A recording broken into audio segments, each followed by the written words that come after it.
Ok, então, para a gente começar a agenda de hoje, né?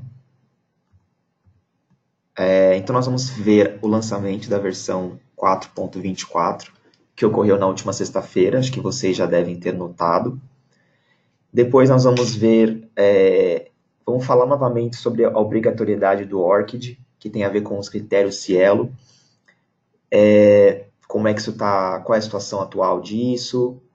Depois, eu vou dar uma atualização da entrega dos idiomas extras, que, né, o português e o espanhol, que é algo que para vocês saberem como é que está a situação disso também, qual é o nossa agenda, calendário, e outros assuntos também relacionados e também importantes, então deixei ali no final.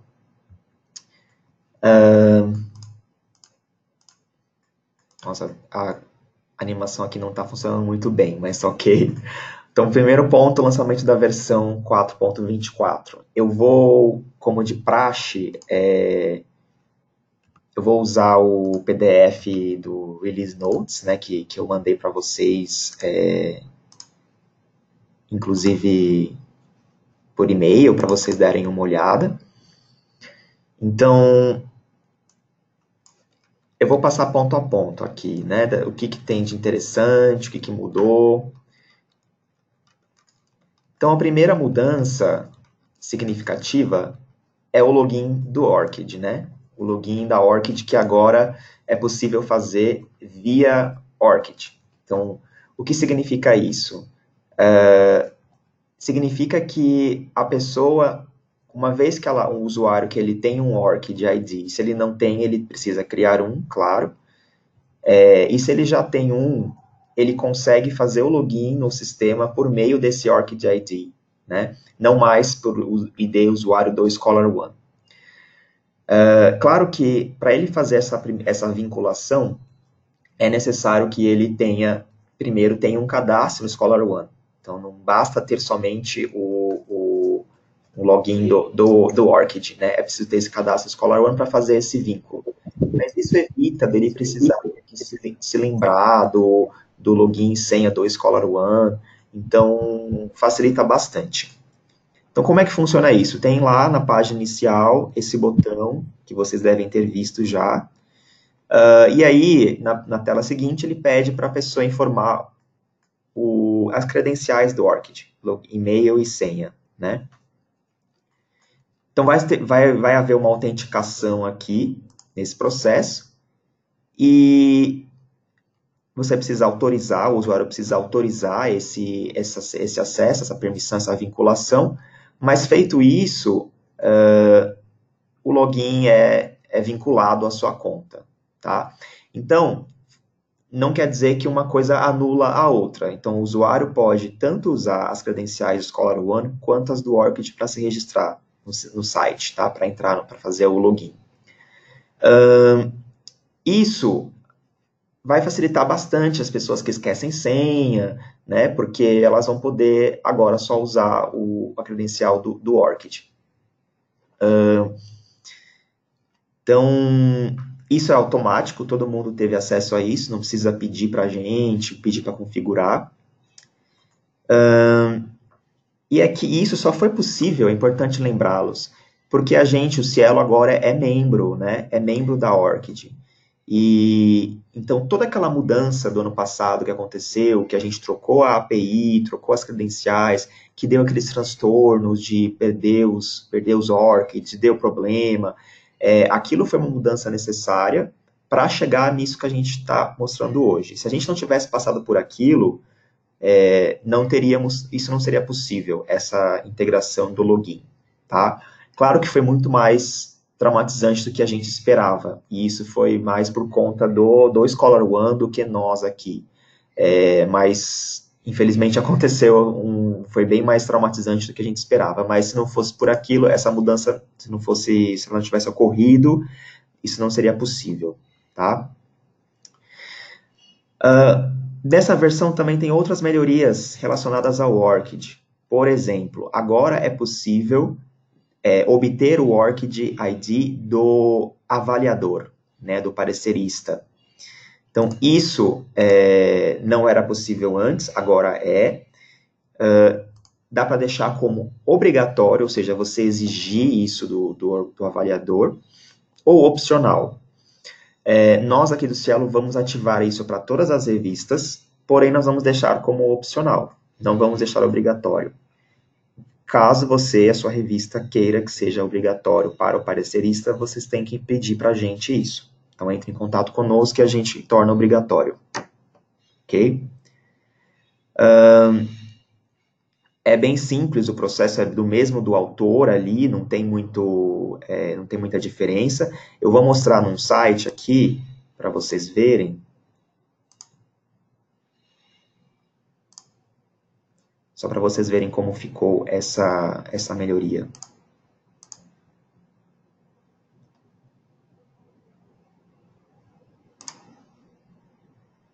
Eu não vou conseguir acessar essa aqui então. Eu testei um pouco antes do webinário e não tinha aparecido no meu computador ainda, tá? Eu acho que ainda não aparece. É uma questão de cache aqui, porque eu já vi em outra máquina e deu certo. Mas ele aparece aqui, né, próximo aqui nesse formulário, uma opção para você fazer o vínculo do ORCID, igual ao do autor, mais ou menos, tá? Uma pena que não dá para mostrar. O que é isso aqui? Tá.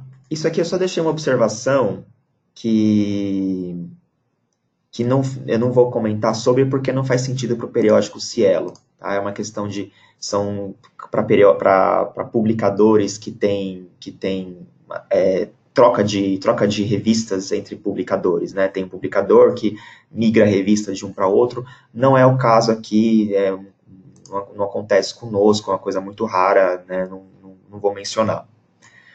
Outra mudança que veio de melhoria e que talvez vocês já tenham percebido é que todos os ORCIDs que não eram validados, os ORCIDs IDs, que não tinham aquele verde, aquele símbolo do check verdinho, eles foram removidos, tá? Então, antes vocês tinham um xizinho vermelho dizendo que aquele ORCID não era validado, não era autenticado. Isso quer dizer que a pessoa ela simplesmente colocou lá na mão. Né? Isso é um legado de como era antes, que podia se digitar livremente o ORCID no sistema. Hoje não é possível mais isso. Hoje você tem que fazer a vinculação por meio de um login autenticado direto com o ORCID. Então, esses ORCIDs de legado, que não estavam validados, eles foram removidos. Tá? Então, é uma porcentagem muito pequena, segundo o ScholarOne, que é menor do que 1%, que permanecia no sistema. Então, eles fizeram essa remoção numa tentativa de agora, daqui para frente, só se trabalha com ORCIDs validados. Ok? Também houve uma melhoria na redução dos ORCID duplicados, ORCID IDs. Então, é uma limpeza que o ORCID tem feito, que o ScholarOne fez, para não permitir mais que usuários validem um ORCID já existente. Então, isso, claro, é muito ilógico você ter duas pessoas com o mesmo ORCID, porém já aconteceu, nós já vimos alguns casos, bem raros, mas já vimos. Claro que também isso é efeito colateral de como era antes, que era possível digitar livremente e tal. E agora, com todas essas medidas de segurança, de logins autenticados, isso está cada vez mais raro e impossível de acontecer, digamos assim. Então, foi feita uma limpeza e esses ORCIDs duplicados foram removidos. Então, isso é em relação a ORCID, tá? Essas melhorias de ORCID aqui. Então, login, né, principal, o login via ORCID, coleta de ORCID ID dos pareceristas, remoção dos ORCIDs não validados e dos duplicados, tá? Outra mudança nessa versão, que eu vou comentar muito brevemente, é relacionado à transferência de manuscritos. Eu não vou me atentar muito a isso, porque nós temos só 2 periódicos na coleção aqui que usam esse recurso, mas é a possibilidade de transferir manuscritos entre periódicos. Isso costuma funcionar muito com periódicos do mesmo publicador, né, ou da mesma sociedade, da mesma instituição, que falam do mesmo assunto também, ou não, né, também. Então, é um recurso que o Scholar One tem, e que agora, nessa versão, o autor poderá escolher qual revista ele quer enviar, ou para nenhuma revista.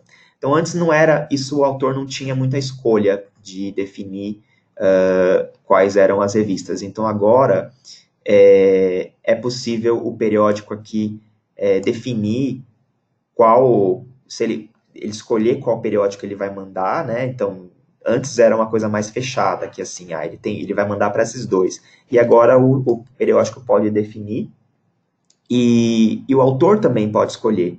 Ele também tem aqui a possibilidade de escolher qual das duas revistas ele quer, ou recusar esse pedido de transferência, tá? Então, essa é uma mudança que já vai acontecer automaticamente. Então, caso a revista esteja assistindo esse webinário, se não funcionar dessa forma, entre em contato com a gente. Mas se bem que a revista em questão só tem a possibilidade de enviar para um outro periódico. Não existe vários periódicos, então também não se aplica aqui. Então, só gostaria de comentar isso, tá? Tem um lembrete associado a isso, para os autores. Ok, então esse é um ponto. Outra questão, que agora sim eu acho que vocês possam se interessar, é uma questão que se aplica a todo mundo, que é possível ter agora perguntas personalizadas em tarefas de decisão. Então, o que significa isso? Quando um artigo recebe uma decisão editorial, seja ela qual for, é possível configurar uma pergunta para ser respondida pelo editor no momento da decisão, tá? Então, essa pergunta quem define são vocês que vão... Se existe hoje uma necessidade de coletar alguma informação extra, além da decisão, que não é ali um comentário, que tenha já os decision comments, né? Se for algo além disso, né, os comentários, alguma outra questão, dá para fazer essa configuração agora, tá? Então, você vê aqui, você tem o campo de comentários de uso interno e uma outra questão aqui, diferente, para outro propósito. Então, entre em contato conosco e a gente configura essa questão. Isso é com vocês, né? A necessidade tem que partir de vocês. Não tem custo para fazer essa alteração, então é bem tranquilo, é só entrar em contato conosco. A integração do credit. Isso é outra melhoria que a gente estava aguardando há muito tempo e é muito bem-vinda. Então, eu vou ler aqui um pouco. Então, o credit, ele é um recurso aqui que se baseia nessa taxonomia chamada CAS-RAIL, CAS-HIGH, enfim, essa aqui, né? Permitindo que os autores, durante a submissão, reconheçam facilmente as contribuições feitas por cada autor listado.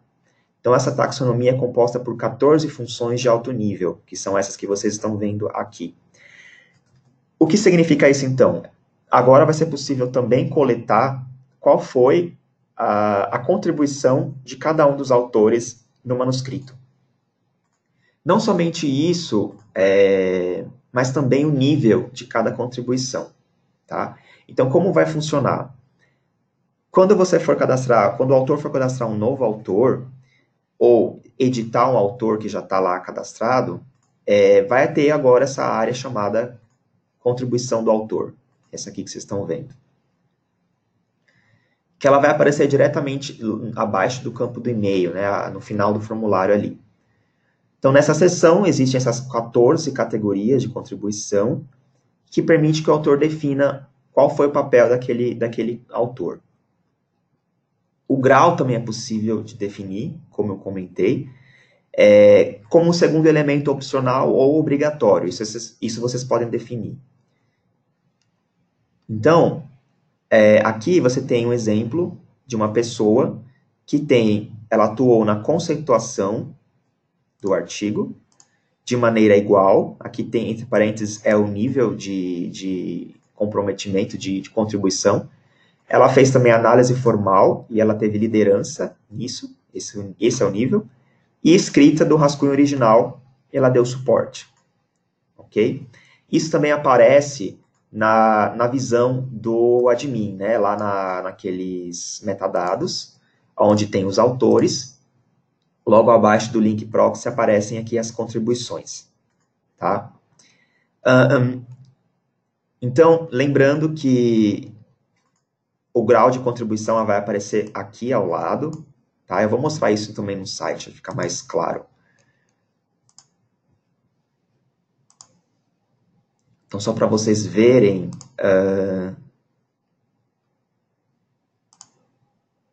quando eu venho aqui no editar de um autor, ou quando eu coloco um autor novo, aparece aqui ao lado, abaixo nesse formulário, as contribuições. Então, eu posso dizer que ele fez a curadoria dos dados, e aí quando eu marco a opção, já vem aqui o grau de contribuição, se foi igual, liderança ou de apoio, tá? E isso se vale para todas as categorias. As categorias, elas são fixas, não são alteráveis, elas se baseiam, como eu mencionei, no CAS-RAY ou CAS-RAY, essa é uma taxonomia conhecida aí, e então não podem ser alteradas, mas já estão traduzidas nos idiomas inglês, português e espanhol. Como vai acontecer? Nós, o Cielo, nós vamos exigir essa coleta. Então, vai ser exigido que todos os autores informem. Até porque isso vem ao encontro do que os critérios Cielo pedem, da contribuição. Então, isso vai passar a ser exigido para todas as revistas. Isso não quer dizer que basta só coletar pelo sistema. Na verdade, já era um critério, isso já era vocês já tinham que estar informando isso nos artigos publicados. A diferença agora é que isso vai ser coletado também na submissão e talvez facilite também para vocês identificarem isso, caso os autores não informem no próprio artigo, tá? Então, a gente vai criar um calendário aí para tornar obrigatório isso para todo mundo nas próximas semanas, e, eventualmente, todos os sites vão estar exigindo essa informação dos autores, porque isso, lá na frente, vai ser necessário na publicação do artigo, ok? Então, isso é uma coisa muito boa, muito positiva. A gente já estava aguardando há muito tempo essa integração com o Credit, tá? E então ela é muito bem-vinda. Ok, o próximo tópico aqui. A atualização na ferramenta de conversação. Lembram-se dessa ferramenta de conversação? É aquela guia que aparece do lado ali, junto das outras 3 guias, é a 4ª guia, que a impressão que a gente tem é que não está sendo muito utilizada essa guia. Mas, enfim, ela está lá disponível e ela sofreu melhorias. Elas servem para que os membros da revista, a equipe, se comuniquem entre si para qualquer assunto relacionado àquela submissão. Então, quais foram essas melhorias? Então, principalmente melhorias de interface, ícones, largura de coluna, além disso, melhoria de tempo de carregamento. Então, segundo eles, está mais rápido agora. A possibilidade de baixar a conversa em um arquivo em PDF, isso é muito bacana, porque, de repente, foram feitas ali uma discussão muito boa, que você quer ter isso registrado, então é possível agora fazer o download disso. As guias os rótulos das guias foram melhorados, né? Então, antigamente era assim, desse jeito aqui, então agora eles têm ícones, né? Houve uma mudança também de nomes ali. E agora é possível também o staff, né? Então, quando a pessoa os admins, principalmente, que tem esse poder de moderador, podem ocultar comentários inadequados. Então, fazer um filtro aí Isso não era possível antes, agora você consegue ocultar publicação e aí ninguém mais vê a não ser um outro moderador, tá? E aí vale mencionar que essas conversas ocultadas ainda vão ser exibidas no arquivo XML que o sistema exporta, se vocês utilizam essa funcionalidade, tá? Também foi configurado um novo e-mail automático. Então, ele é um lembrete semanal que incentiva a participação nas conversas. Isso é muito bacana, porque é uma forma de manter as conversas ativas, né, e em discussão. Então, ele é enviado semanalmente com um resumo das conversas que não foram lidas desde do último lembrete. Então, se você não acessou aquela conversa, se você não viu, o sistema te envia um lembrete falando que, olha, tem um assunto novo ali, tem uma nova postagem e tal. Então, isso é bem interessante, porque estimula a participação, evita de as conversas serem esquecidas. Ele não vai ser enviado caso esse usuário tenha visualizado todas as conversas, tá? Então, ou se as conversas tiver sido arquivada, se a conversa foi dada como encerrada, o sistema também não vai mandar nenhum lembrete. É só para as conversas ativas que você não tenha, que você participe, importante que você seja participante e que você não tenha lido, tá? Então, existe um lembrete novo agora, lá nos e-mails, chamado Remind Participant Weekly, né? Centrado ao usuário, e ele não aparece na trilha de auditoria, ok? Só para ficar claro que não vai constar ali que o lembrete foi enviado de um manuscrito. Talvez apareça no usuário, né, no histórico de usuário, que tem um histórico de correspondência de usuário, mas eu não fiz esse teste, talvez algo a se testar. Então, existem essas novas tags aqui, nesses lembretes, só para vocês saberem da existência delas, que trazem justamente as conversas não lidas, qual foi o documento, o título da conversa, etc. Existe agora uma nova fila para administradores, que mostra manuscritos com novas postagens desde que o usuário visualizou pela última vez, tá? E o que era antes conversa chamada de conversa ativa foi alterado para conversa aberta, né? Então, em aberto. Então, só para vocês verem como era antes, né? Antes vocês tinham uma fila chamada conversas, tantos manuscritos com conversas ativas, e agora você tem uma nova fila, primeiro com manuscritos com novas publicações, ou seja, que você não viu ainda a conversa, e manuscritos com conversas abertas, mas que não tem nada novo ali para você ver, ok? Então, tópicos que estão ainda em discussão, não foram fechados. Então, houve essa nova fila e essa mudança de termo. Além disso, essa ferramenta também foi integrada agora ao Cognos. Então, existe um novo subtópico chamado Conversas, que foi adicionado ali no Peer Review Details, aqui está traduzido para português, mas é a categoria Peer Review Details, como mostra aqui.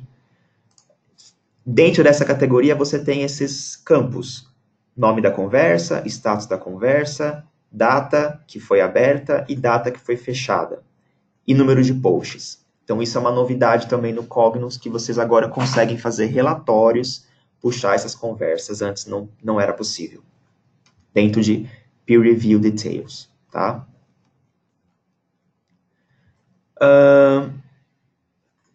Depois, acho que é a última de conversação, na exportação da DTD, que novamente é aquele XML que o ScholarOne exporta quando o artigo é aceito, tá? Que vem no BET lá. Nessa DTD, ele também vai ser exportado também as conversas, logo abaixo da informação de financiamento, do Fundraf.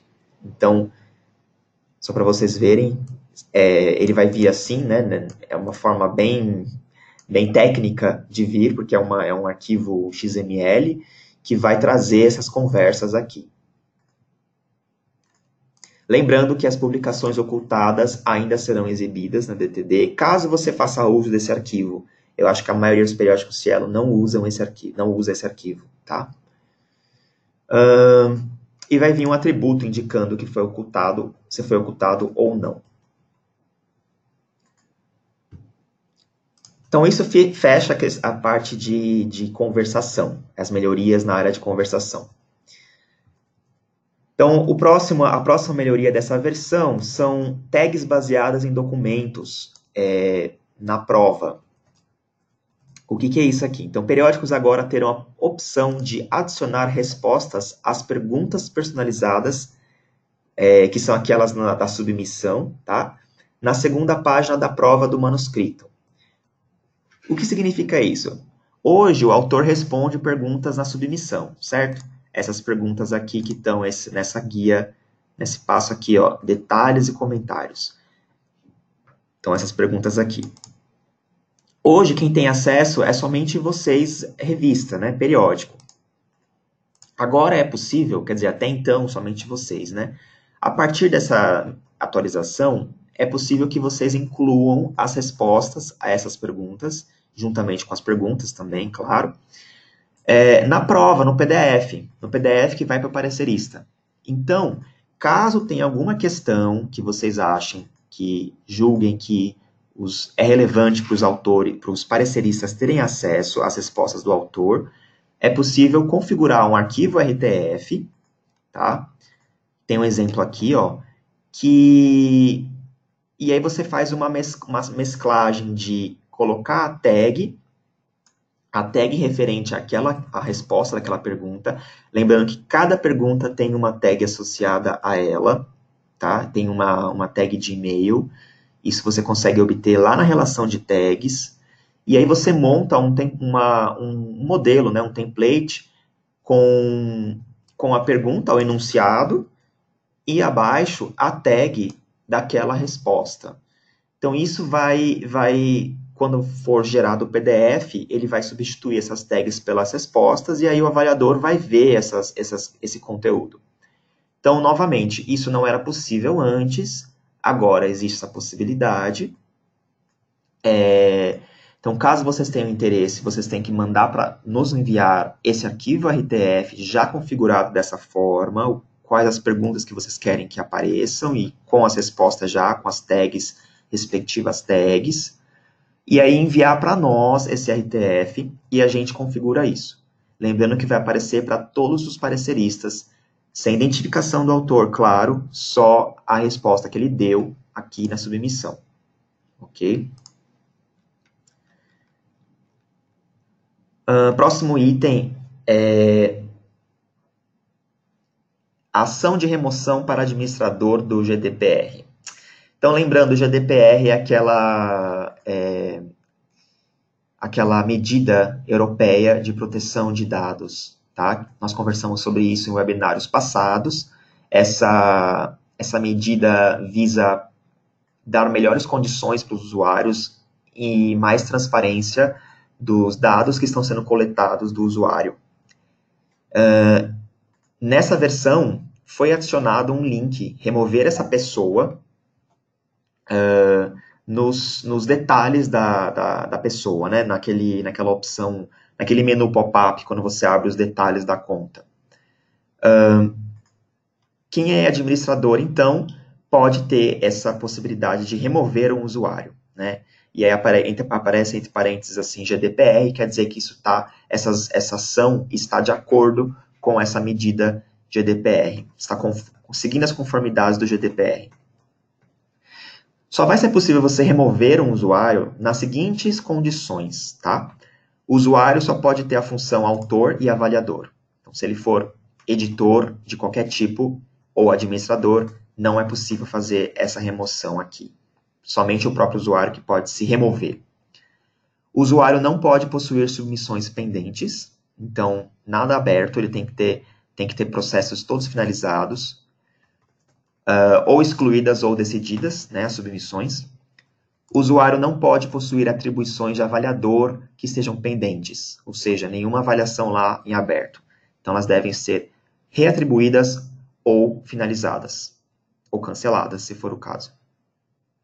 Ao clicar nesse link, um alerta será exibido avisando que a ação não poderá mais ser revertida. Então, isso é importante. Você não pode desexcluir uma pessoa. Se você excluir a pessoa, você excluiu esse usuário. E a aceitação dessa condição vai remover a conta. Então, muitos de vocês perguntam para nós se é possível remover usuários, né? E a gente sempre disse que o ideal era não remover, e sim expirar papéis. Isso ainda é uma realidade. Procurem, no máximo, procurem sempre expirar o papel, evitar de excluir, porque nunca se sabe o dia de amanhã. Amanhã pode acontecer de a pessoa voltar, enfim, ser necessário de novo, e aí você tem como recuperar aquele histórico. Se você excluir essa pessoa, o histórico é mantido, tudo bem, mas aquela pessoa já não vai existir mais no sistema. Então, amanhã, se essa pessoa se cadastrar de novo, não vai puxar esse histórico, tá? Então, é uma decisão bem, assim, para não ter uma volta atrás mesmo, uma decisão definitiva, essa de remoção de usuário, ok? Estejam certos disso, mas agora é possível fazer livre de problema, livre de bugs, atendendo essas condições aqui, tá? Próxima alteração é nos e-mails de divulgação. Bom, vocês adoram fazer aqueles envios em massa, né? E tudo bem, o ScholarOne tem essa ferramenta de enviar lá os broadcast e-mails. Porém, com essa nova mudança do GDPR, novamente aqui, ficou um pouco mais sensível, ou seja, as pessoas podem definir se elas querem receber ou não esse tipo de e-mail. Então, lá na conta, eu não vou conseguir, não tem um print aqui, mas deixa eu ver se eu consigo mostrar no site. Quando você está editando o seu perfil,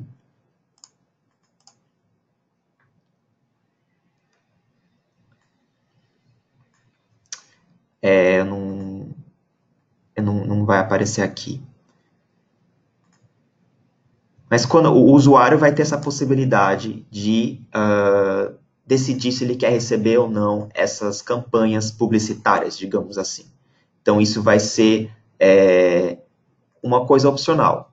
Então, se a pessoa optar por não receber, isso quer dizer que se você for enviar um e-mail em massa, essa pessoa não vai receber a mensagem e não é um problema do sistema, é uma decisão que a pessoa teve de não receber esses alertas, essas comunicações. Tá? Então, eu acho importante avisar, porque eu vejo que muitos de vocês utilizam, mas tenham sempre em mente que a pessoa também, o usuário, tem o livre-arbítrio de optar por não receber essas mensagens. Então, saibam que isso pode acontecer. Logo nas buscas que vocês forem fazer de público para enviar mensagem, já vai excluir essas pessoas que optaram por não receber esse e-mail, tá? Eu não sei porque não está mostrando aqui, eu acho que talvez porque eu tenha que criar a conta do zero, eu não sei, eu teria que testar um pouco mais. Mas ele aparece como uma opção aqui também, tá? Deixa eu ver se aqui, será que é nessa primeira? Não, enfim. Seguimos.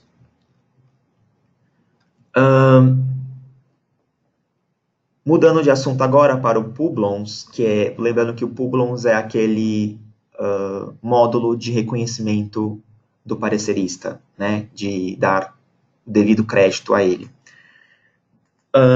Então, Publons permite que acadêmicos acompanhem, verifiquem e exibam suas avaliações por pares e contribuições acadêmicas para periódicos. Nessa versão, eles estão expandindo essa funcionalidade, adicionando a capacidade para que os usuários solicitem créditos de avaliações anteriores. Então, isso, quem já usava o Publons percebia que era uma questão de daqui para frente, né? Submissões feitas, avaliações feitas desse ponto em diante. Agora, nessa versão, quem usa o Publons vai poder solicitar os créditos das avaliações passadas.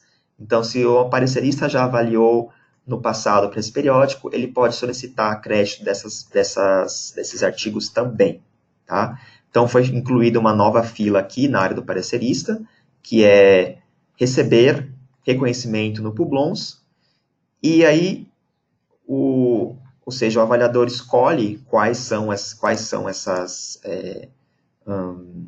esses artigos que ele quer receber o reconhecimento, e aí fica pendente disso da revista aprovar, né? Na verdade, eu acho que é automático isso, me parece que aqui é automático, porque já que já estão no Scholar One, ele já vai fazer essa procura automaticamente, não precisa pedir para a revista confirmar, tal. Essa aqui é a grande sacada, tá?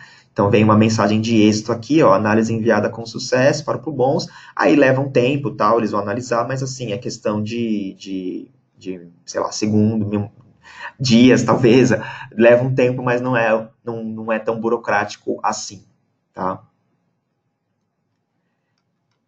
Então, isso é bacana para quem usa o Publons.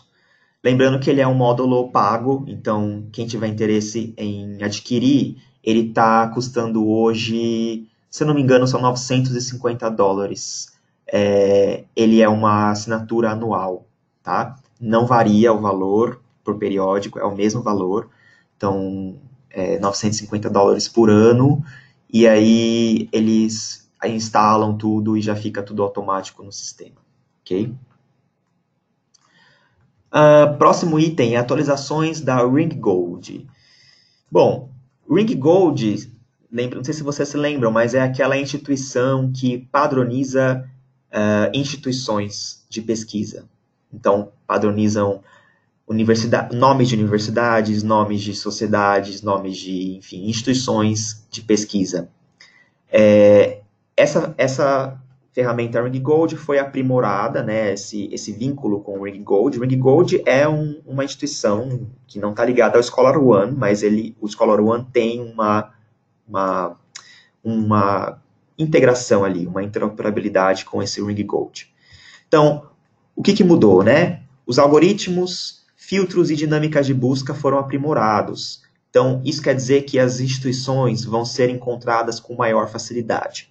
Eu já tinha ouvido alguns de vocês falarem que tal instituição não apareceria, ou só apareceria se estivesse com acento, sem acento e tal. Então, essas questões, elas foram melhoradas. Não quer dizer que não vai ter problema, mas agora, aparentemente, vai ser mais fácil encontrar a instituição na hora de se cadastrar lá a instituição do autor ou do parecerista, tá?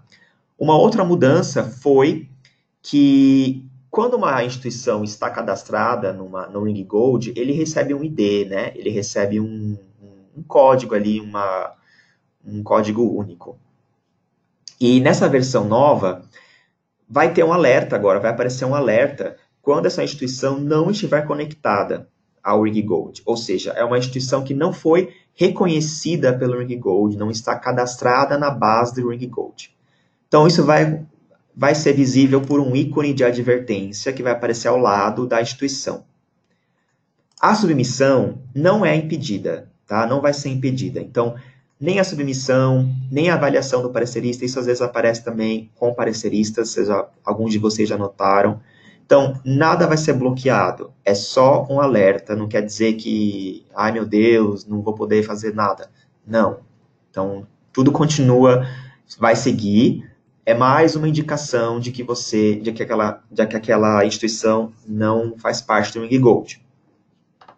Se você passar o mouse em cima desse alerta, o ícone vai exibir uma dica, né? Vai vir um texto informativo dizendo que essa instituição não está conectada. E aí a gente até orienta, né, para consultar o FAQ do Scholar One para entender por que é importante que a instituição esteja conectada. Para remover o ícone, o usuário então precisa editar a sua conta, ou o admin pode fazer isso, pode editar esse perfil e escolher uma instituição que sim esteja conectada. Às vezes o usuário digitou abreviado, o título, ou digitou com acento, sem acento, sei lá, ou tem um errinho ali, e isso fez com que a instituição não seja reconhecida. Não quer dizer que a instituição não esteja lá. Às vezes ela está lá com outro nome, ou melhor, o nome oficial, o nome correto. Então, é importante vocês terem esse cuidado de se alertarem a isso. Então, assim, não é que todo alerta é sinal de que é uma instituição que não existe. Porém, toda instituição que não existe certamente vai ter o alerta, tá? É meio que essa a lógica. Então, procurem saber se foi um erro ali, se está com abreviado, e aí procurem fazer essa edição, né? Aqui no perfil do usuário, você consegue trocar a instituição, mas só façam isso se vocês encontrarem de fato a instituição, um nome correto. Se vocês não encontrarem, deixem como está, não salvem o perfil, porque pode ser que não esteja cadastrado ainda. O Ring Gold ele tem uma base grande, mas não é perfeita. Ela está ainda em construção, né? Constante. Próximo tópico, a atualização para alertas de conflito na busca avançada de avaliadores. Quando houver um conflito de interesses, isso vai ficar mais evidente, tá? Então, já era evidente antes, né? Ficava também um ícone de exclamaçãozinho vermelho. E antigamente era só o autor, era só algum conflito com o autor, né? O autor que fez a submissão, o autor correspondente, na maioria das vezes. Mas agora, esse alerta também vai aparecer quando houver um conflito ali, quando a instituição for igual a qualquer um dos coautores. Então, isso vai se estender, tá? Então, esse é o ícone que eu estou me referindo, que vocês já devem ter visto. Se vocês colocarem o mouse em cima também, ele mostra que é a mesma instituição, só que antes era só do autor que fez a submissão. E agora vai estender para qualquer um dos coautores. Então, novamente, isso não impede que vocês escolham os pareceristas. Porém, é bom ter isso em mente, assim, que é da mesma instituição e pode haver ali um conflito de interesse, tá? Então, foi feita essa alteração na lógica disso. Ficou um pouco mais sensível, né? Então, aparece, essa pessoa tem o mesmo CEP ou instituição que um ou mais os coautores, tá? Bom, isso finaliza as mudanças dessa versão, as mudanças principais. Todas elas têm ação automática, ou seja, elas já têm efeito automático, com exceção de... dessa aqui das perguntas, que depende de vocês, né? Mas e também do ORCID do parecerista, que a gente vai colocar como opcional. Quem quiser obrigatório pede para a gente. E do credit, que é a contribuição dos autores, que a gente vai colocar como obrigatório para vocês, tá? Para todo mundo, em breve. O restante já é automático, vocês já vão notar que já está funcionando. Salvo essas que tem que pedir, né? Assim, tem coisa aqui que eu mostrei que não se aplica, transferência e tal. Então, vale a pena dar uma lida nesse documento, rever essa apresentação e ver o que vocês têm interesse em ter e mandar para a gente depois por e-mail, tá? O que eu queria comentar, que ainda tem a ver com essa atualização, são 2 pontos importantes. Muitos de vocês notaram o problema com a busca de pareceristas, tá? Eu vou simular aqui uma situação que está acontecendo com vocês, que é, na hora de fazer a busca, principalmente a busca avançada, né? Aqui eu vou colocar... não sei...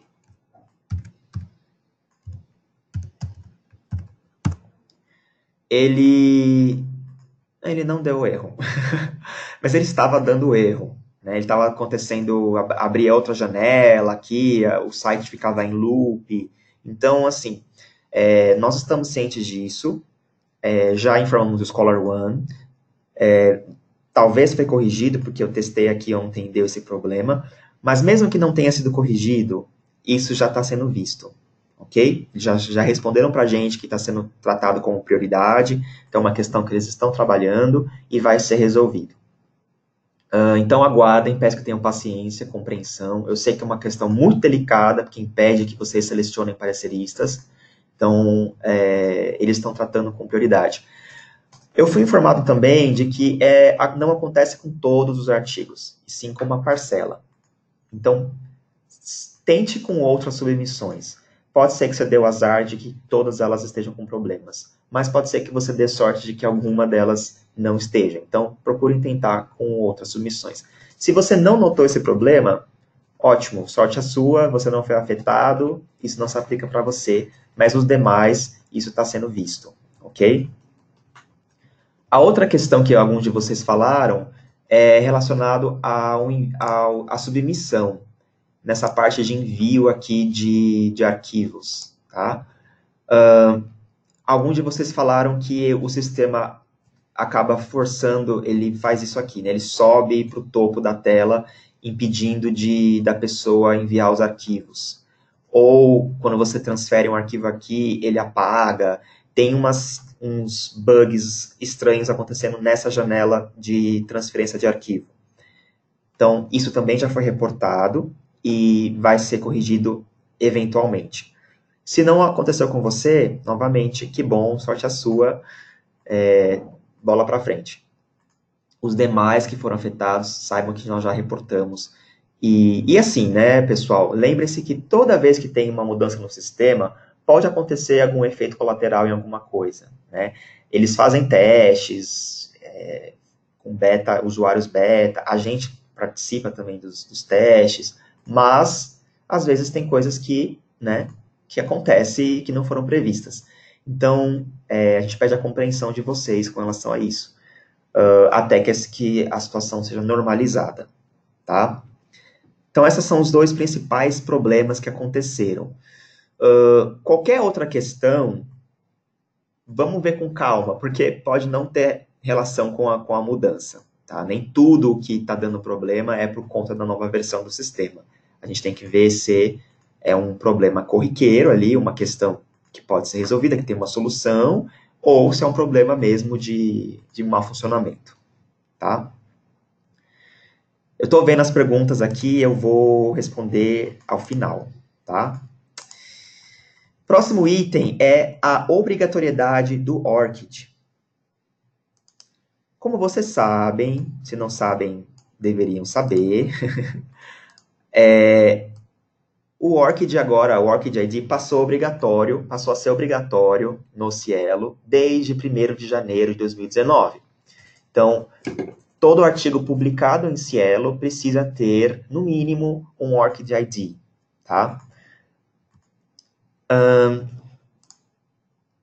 Não vai passar? Vai. Então, em um primeiro momento, está sendo exigido somente um dos autores. A gente sabe, a gente entende que é um processo longo conseguir de todo mundo, então nós vamos fazer por etapas. Isso não quer dizer que vocês tenham que, entre aspas, relaxar e só informar sempre o ORCID de um dos autores. A gente encoraja e recomenda que vocês já comecem a solicitar os ORCID IDs de todos os autores, porque isso eventualmente vai ser uma realidade aqui também. Então, vai ser exigido de todos os autores, não mais só de um deles. Então, quanto antes vocês se prepararem para isso, melhor. E aí, eu gostaria de puxar a orelha de 31 periódicos que continuam sem exigir o ORCID no Scholar One do autor submissor. Então, nós temos enviado lembretes para esses 31 periódicos e falando que eles ainda não estão exigindo, e a gente gostaria que eles se manifestassem e solicitassem que o ORCID seja exigido. Vai facilitar muito para vocês esse processo de adesão a esse critério, tá? Aderência a esse critério. Então, não vou mencionar os nomes aqui, mas procurem investigar se o seu periódico já exige o ORCID. Se você não recebeu nenhum e-mail nosso no último mês, assim, é porque tá tudo certo com você, tá? E uma dúvida que é muito recorrente que vocês têm sobre exigir ORCID ID de coautores. Não é possível isso ainda, tá? Não dá para exigir ORCID ID de todos os autores. Por quê? Porque agora o ORCID você só consegue vincular quando a própria pessoa faz esse vínculo.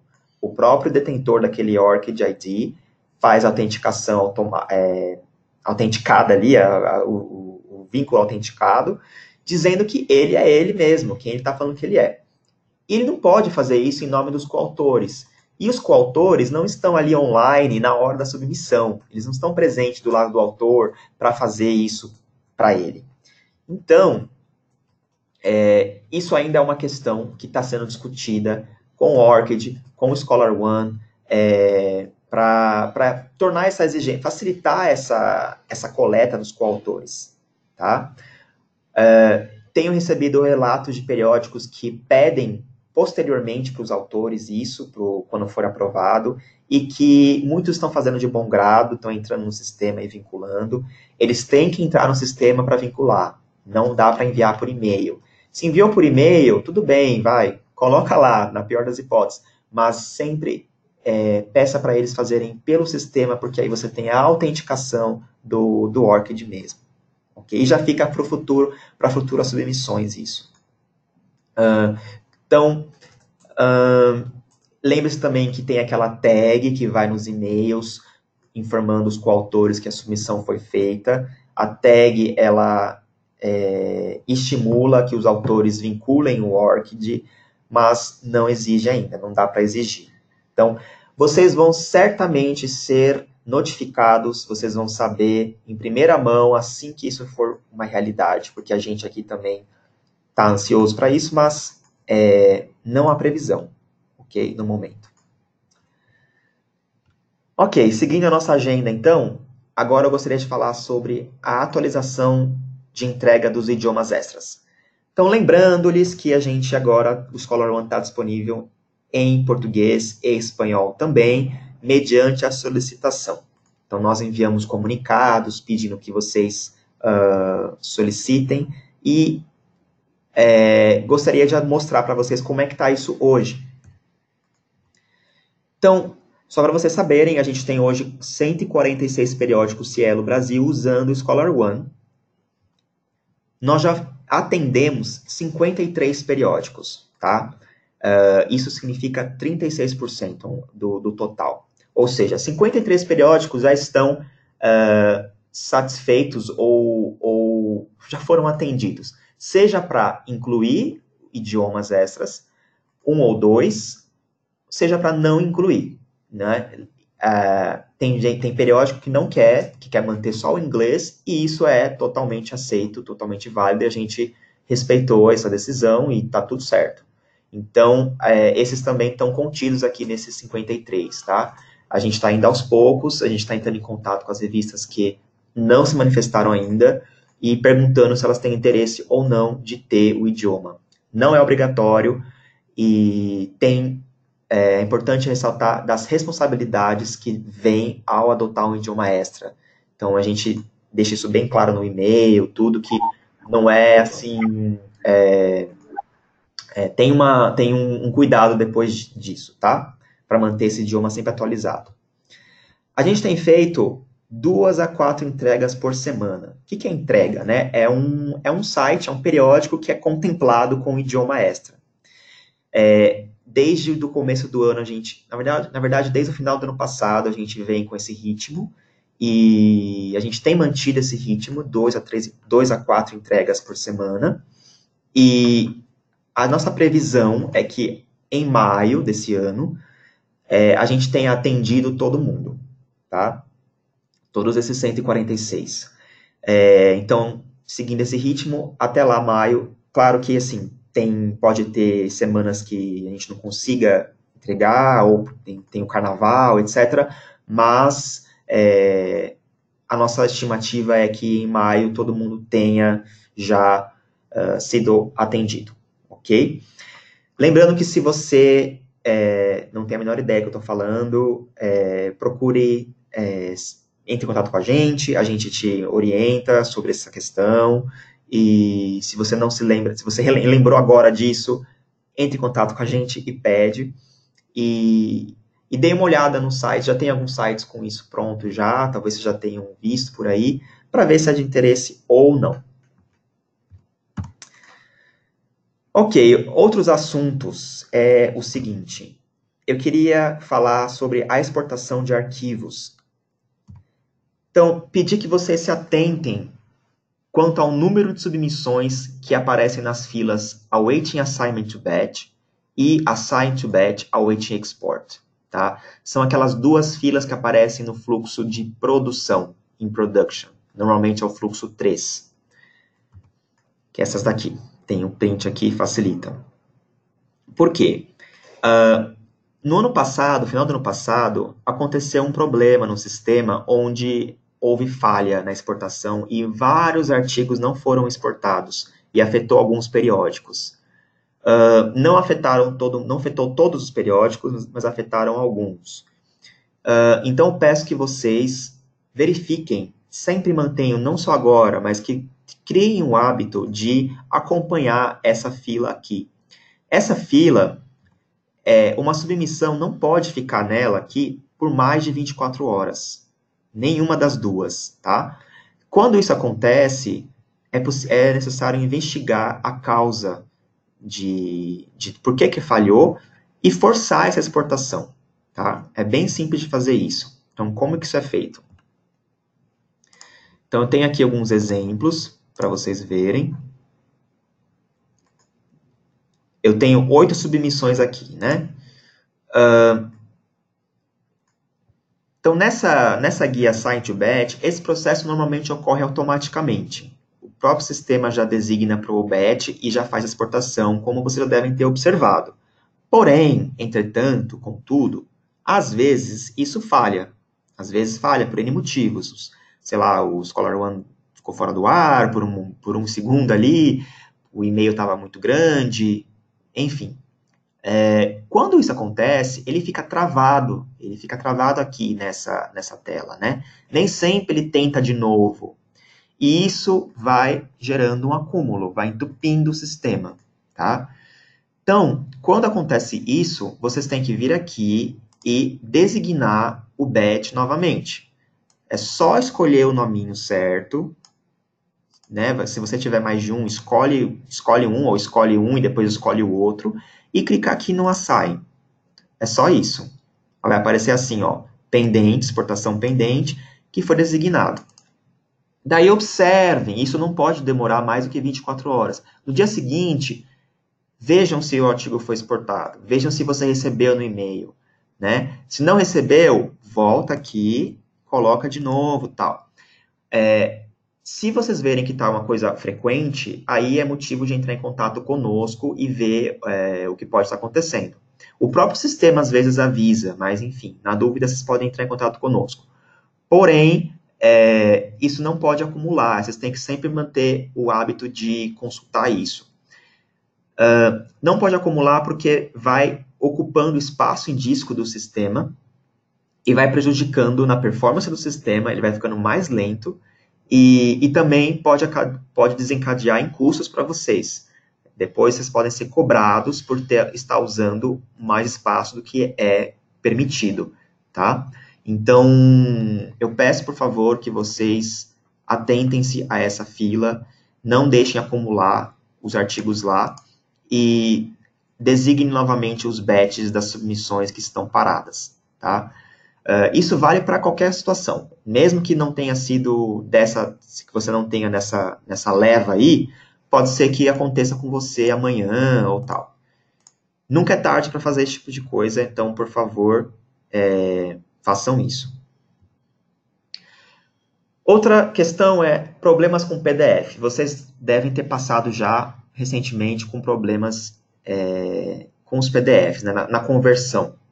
Então, o conversor de PDF do sistema, ele passa por frequentes atualizações para acompanhar as mudanças constantes do arquivo de texto, Word, né? Então, assim, toda hora eles estão fazendo ajustes, melhorias, para que o conversor fique mais atualizado, que ele lide melhor com os arquivos. Dependendo da versão do Word ou do conteúdo, às vezes tem umas tabelas ali, né, monstruosas, umas macros, umas coisas assim cabulosas. Esse conversor pode encontrar problemas na interpretação do arquivo. Ele não sabe o que fazer com aquilo. Ele não sabe como processar. Porém, isso deve ser exceção, né? Não regra. Se vocês verem que está acontecendo sempre, com qualquer arquivo, como acontecia no ano passado, né, aconteceu isso, aí sim é um problema geral. Mas se acontecer assim com um arquivo ou outro, recomenda-se então salvar uma cópia de uma versão diferente do arquivo. Então, se ele está em doc, procura salvar para docx. Se ele está em docx, procura salvar para doc. Isso muitas vezes resolve o problema, tá? E aí você tenta de novo, né? Submete de novo o arquivo para conversão lá do PDF. Às vezes o simples fato de você salvar de novo na sua máquina, no seu Word, na sua versão, já resolve o problema, tá? Porque o Word tem trocentas versões, às vezes tem incompatibilidade de sistema operacional, então tem muitas coisas, muitos fatores que podem influenciar nessa conversão. Então, às vezes, esse simples salvar uma cópia ali em uma outra versão já resolve. Outro possível problema que tem acontecido com mais frequência são as fontes embutidas. Tem certas fontes que ficam embutidas no Word ali que dá problema na conversão. Nesses casos, é só você salvar sem embutir essas fontes. E isso é uma opção do salvar como, tá? Não sei se eu consigo mostrar aqui para vocês rapidinho, mas é uma opção aqui do salvar como.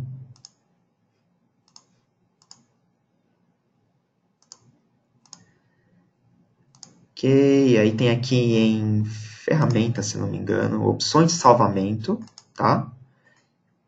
E aqui, ó, inserir fontes no arquivo, né? Você desabilita essa opção de inserir fontes no arquivo. Isso, às vezes, é prejudicial para o PDF, e aí você salva de novo, e isso resolve o problema, tá? Quando é esse problema, ele fala isso, ele escreve no erro ali, fonte embutida, tal, embed font, ok? Bom, falei demais, desculpa aí, 1 hora falando, isso conclui o que eu tinha para falar. Eu vou agora ver as perguntas que vocês fizeram, tá? Que a Carolina aqui até categorizou em tópicos. Muito bom. Então, vamos lá. ORCID primeiro. Rafael da BJMBR. Os manuscritos que estamos publicando agora e que não tínhamos o ORCID dos autores e que estamos solicitando nesse momento para colocar no manuscrito, podemos colocar no sistema Scholar One? Temos essa habilitação? Então, vocês da revista não têm, tá? Vocês podem pedir para os autores fazerem isso, entrarem no sistema e ir lá no perfil, né, aqui no seu e-mail e name, e fazer o vínculo do ORCID aqui, tá? Nessa primeira tela. E é importante, uma coisa que acontece com muita frequência, que é bem aproveitando. Muitas pessoas chegam nesse passo, atualizam o ORCID e acham que isso basta e sai daqui, né? Sai dessa área. Isso não é suficiente. Você precisa ir até o final, no Next, e aí vir aqui no Finish, para ele salvar essa alteração. Tá? Então, já aconteceu muito da pessoa achar que fez isso, tá feito, fechei a janela, pronto. Não basta. Infelizmente, essa parte aqui ela não tem esse salvamento automático. Precisa seguir até o final, ok? Então, se for possível, solicite aos coautores fazerem isso no sistema. Carlos da RINTSP, né? Para a utilização do ORCID como possibilidade de acesso ao Scholar One, no lugar de ID e senha, o periódico terá que fazer alguma coisa ou será geral? Não precisa fazer nada, já está automático. A pessoa tendo um ORCID, ela consegue fazer esse login, Tá? Isso vai facilitar muito, porque ela pode se logar em outros periódicos também e tal. Revista Gaúcha de Enfermagem. É necessário o periódico fazer um ORCID? Não. O periódico em si não precisa de um ORCID. Tá? O ORCID é mais para a instituição ou o pesquisador mesmo. Tá? Mais interessante que um ORCID é o periódico ter uma página no Publons. Tá? Isso é talvez um outro assunto, mas o Publons permite que vocês criem uma página do periódico, é gratuito, não tem custo, e ali os revisores podem até se candidatar para avaliar ao seu periódico. Então, dá uma procurada nisso. Veridiana da Jornal Vascular Brasileiro. Apenas para confirmar, por enquanto, podemos publicar os artigos deste ano apenas com o ORCID de autor correspondente? Isso é mais, eu acho que a produção que pode responder, mas a orientação é que sim, até segunda ordem, a gente não sabe quando é que vai acontecer isso, vocês podem colocar somente um dos ORCIDs, tá? Dos autores. Próximo tópico, contribuição dos autores, né? O credit. ABC pergunta, nas contribuições dos autores, é necessário manter todas as 14 ou podemos selecionar algumas? Não dá para selecionar. Mantém-se sim todas as 14, ele não permite esse nível de customização. Tá? Próxima pergunta, Samantha da RGO. As contribuições dos autores serão configuradas? Bom, acho que tem a ver com o que eu falei, que não dá para mudar, né? Se é isso que você está perguntando, não dá para nem mudar a grafia, ou incluir novas, remover novas, ou selecionar. Como eles seguem a taxonomia desse Cass-Ray aqui, então é um padrão, então a gente está seguindo o Scholar One, né? Está seguindo essa taxonomia, não dá para fazer configuração nelas. Camila da RBCCV. A nossa revista já tem as contribuições. Como funcionará? As antigas sairão, vocês colocarão essas novas, mas usamos o critério de contribuição do ICMJE. É uma boa pergunta, não sei como responder agora, eu vou ter que verificar como funciona isso, tá? Pode ser que vocês continuem usando, ou pode ser que não, eu vou ver isso. Mas que bom que vocês já estão, de alguma forma, coletando isso, tá? Então, vou deixar em pausa isso, assim, depois eu retorno para você. Graziella, da Giens, né? A nossa revista não exige obrigatoriedade. É necessário fazer essa exigência a partir de quando? Nós estamos avaliando março, tá? Porque, assim, isso já é um critério Cielo, então já tem que ter a contribuição dos autores nos artigos. Então, isso é muito bem-vindo, essa mudança, e deveria ser exigido, né? Se não é um ótimo momento para que seja, porque é importante ter essa contribuição. Sim, esse item ele é identificado no XML e tudo, então isso tem que estar sendo coletado sim. Carlos, novamente, as contribuições listadas no credit vão gerar algum tipo de relatório das contribuições que possa ser usada na publicação do artigo? Olha, possivelmente. Tudo no Scholar One, assim, né, historicamente falando, eles primeiro colocam e depois isso vai para o Cognos, depois isso é possível de fazer relatório. Nunca é de cara, nem sempre, é raro, né? Então, eles não falaram nada de integrar com o Cognos, mas acho bem provável que isso aconteça. Então, talvez no futuro, muito provavelmente, vocês vão poder fazer relatórios com esses dados também. Seria bem interessante. Revista Gaúcha de Enfermagem. É necessário coletar a contribuição dos autores em documento assinado, além dos metadados no sistema? Não, não é necessário, tá? Isso o que tem que ter para nós no artigo publicado, isso. Se vocês querem ter essa garantia extra, isso é opcional, mas não é necessário, tá? Por isso que é interessante ver alinhar o ORCID com essa coleta, porque assim, quando o autor coloca o ORCID dele no sistema, é uma forma dele estar validando aquela submissão, é uma forma de ele estar falando que ele sim, que ele foi coautor.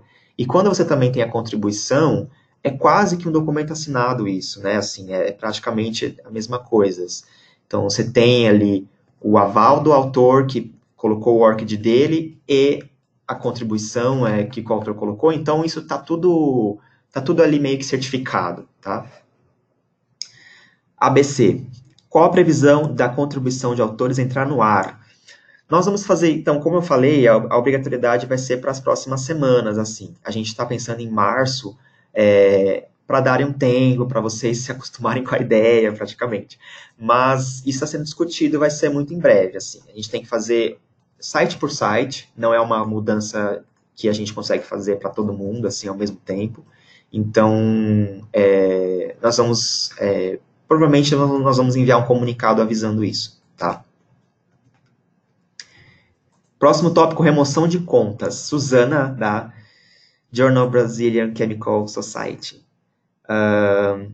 Você vai mostrar onde se remove? Bom, isso aqui é lá na busca, né? Quando você faz uma busca para uma pessoa, ou qualquer hora que você vê a lupinha, qualquer hora que aparecer uma lupinha ali, deixa eu ver se eu estou aqui, eu nem sei se eu estou cadastrado nessa revista. Quando aparecer a lupa, você tem ali embaixo. Bom, não vai ter aqui porque eu sou admin, eu fui um péssimo exemplo. Deixa eu ver esse aqui, ó. Também não tem aqui. Bom, será que não é aqui, meu Deus? Agora me pegou, hein? Esse aqui é só autor. Bom, talvez seja um problema, não sei. Mas ele, de acordo com essa imagem, ele é nos detalhes da conta. Cadê?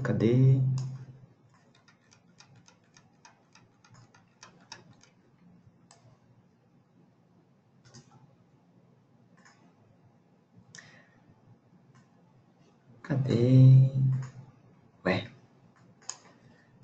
Será que passou? Eu não vi. Eu tô com uma barra aqui do GoToMeet na frente, não consigo enxergar direito.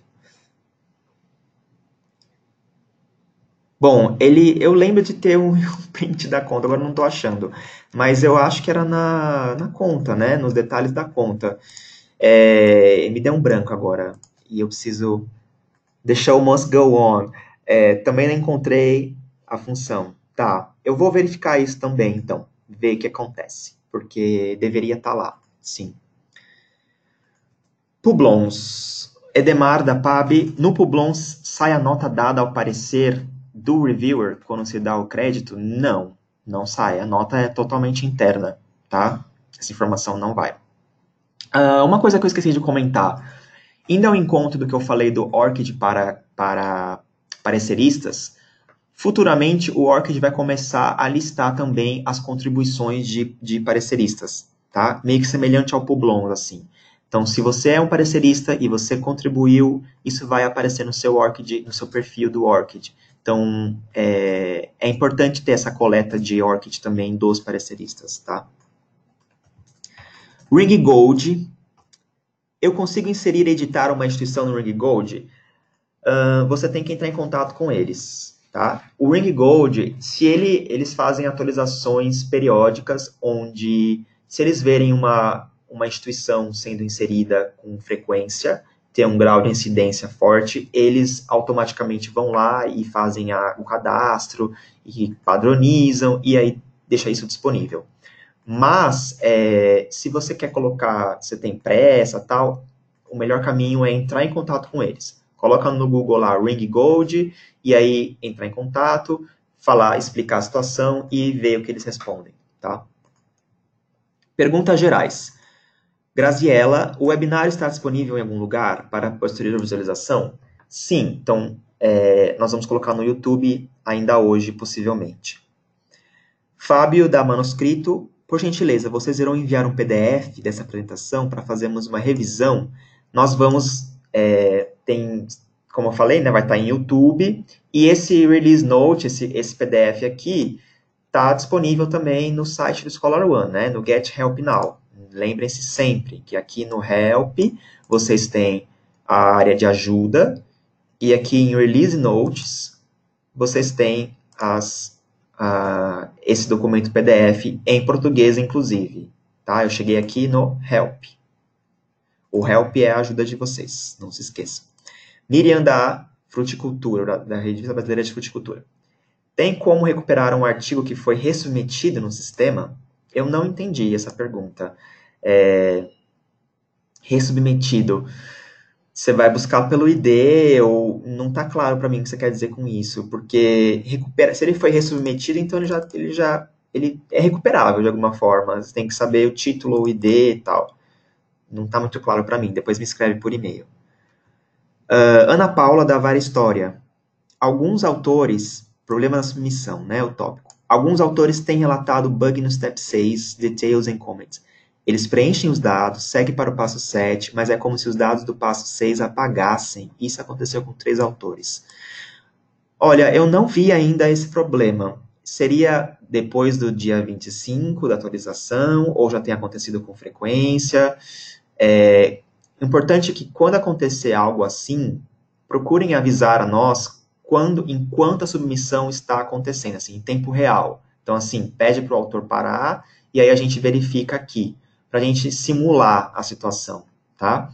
Então, vou precisar de um pouco mais de informações aqui, se já está acontecendo há um tempo, ou se foi recente, e se está acontecendo ainda, mandar para a gente os IDs para a gente testar aqui. Ou melhor, o ID não, que não vai ter, né? Mas o usuário da submissão, o autor. Problemas por avaliadores, busca de avaliadores. Miriam da RBF. Por que quando eu faço busca aos avaliadores, fica carregando e a tela se expande? Desde ontem está correndo isso. Tem a ver com essas mudanças? Sim, tem a ver com essas mudanças. Eu expliquei que nessa última atualização teve esse problema e eles já estão verificando, tá? Exportação. Miriam novamente. Se o periódico não usa essa opção de exportação, o que poderia ser feito? Se ele não usa, ele está cometendo um erro, porque é obrigatório usar. É uma das condições para usar o sistema, a gente exige que vocês tenham uma saída dos arquivos. Os arquivos sempre têm que sair do sistema, não podem acumular, porque, como eu falei, deixa mais lento, encarece. Então, certamente vocês têm. Se não têm, deveriam ter. Então, isso é um e-mail que vocês vão definir, onde os arquivos são enviados, tá? Rafael, da BJMBR, problemas com arquivos. Estamos tendo problemas de exportação para PDF com as imagens da extensão TIFF. Temos que passar para JPEG. Olha, TIFF é muito complicado, porque é um arquivo com muitas camadas, é um arquivo mais complexo, assim. Não é uma imagem chapada igual é um JPG, né? É uma imagem com camadas ali, tem várias, às vezes tem coisa embutida, então é sempre um desafio maior para converter. Tem alguns macetes na hora de salvar o arquivo. Não pode usar uma compressão específica ali, tem uma compressão específica que tem que ser evitada. Então, eu posso mandar depois para você, se me manda um e-mail que tem algumas orientações de como fazer isso, de problemas com TIFF que podem resolver. Se nada mais der certo, qual que é a minha recomendação?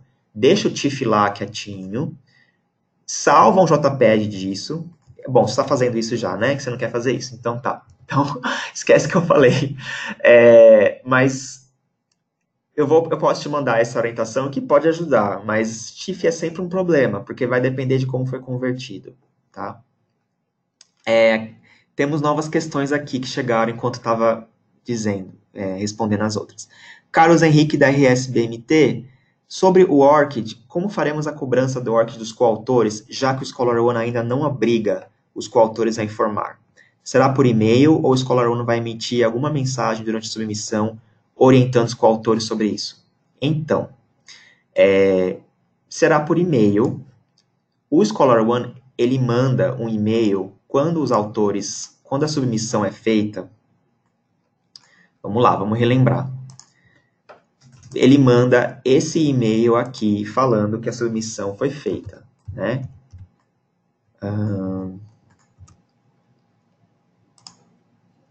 É esse aqui? É. Falando, o manuscrito intitulado tal foi submetido por esse autor na revista tal, você é listado como um coautor. No final dessa mensagem, aqui, ó, né, tem essa tag Person Orchid Update. Essa tag, já comentei dela em webinários passados, e ela é um pouco recente. Portanto, se o seu site é um pouco antigo, é um dos primeiros sites tal, que a gente trabalhou, talvez ela não tenha nesse e-mail aqui. E a gente pede que vocês incluam. Porque isso vai virar uma mensagem para o coautor dizendo, sugerindo, encorajando, pedindo que ele coloque o orchid dele, tá?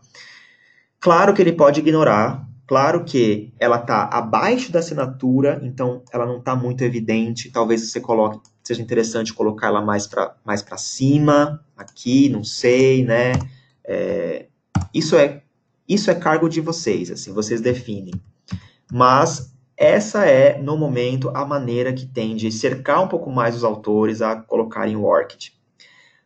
Melhorar esse texto, colocar, olha, seria muito importante ter o seu ORCID e tal, a exigência do Cielo, parará, parará, parará, e aí colocar logo abaixo esse link aqui, Person ORCID Update.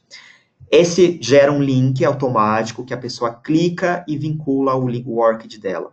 Então, essa é uma maneira de fazer isso. Já vai automático. Se você quer ter um outro e-mail, tudo bem, você pode mandar outro e-mail para os autores e colocar também esse Person ORCID Update aqui, tá? Ele funciona em qualquer e-mail, não é só nesse. Você pode criar um e-mail específico para esse propósito. Então, essa é uma das formas, ok? De fazer isso. Uma outra forma, que é um pouco mais rígida, mas é uma também maneira, é exigir o ORCID de todos os usuários, todo mundo. Quando a pessoa criou a conta, ela vai ser obrigada a ter ORCID. Na primeira vez que ela se loga no sistema, ela vai ser obrigada a ter ORCID. Então, isso é um pouco mais rígido, tá? É mais assim, forçar uma barra, tal, mas é possível. Lembrando que é todo mundo, parecerista, tal, então isso pode incomodar algumas pessoas, mas é uma forma também, ok?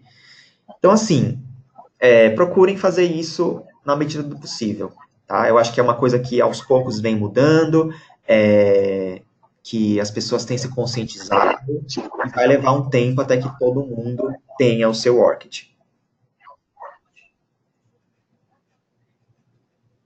Beleza? Próxima pergunta. Eu acho que tem alguém com o microfone ligado, deixa eu ver. Peço que mantenham desligado, tá, os microfones. Ok. Em relação à obrigatoriedade da contribuição, ela deverá ser publicada? Há algum padrão a ser seguido, um modelo? Bom, deverá ser publicada sim. Isso é um critério Cielo. Novamente, já deveria estar sendo feito. E se não está, nunca é tarde.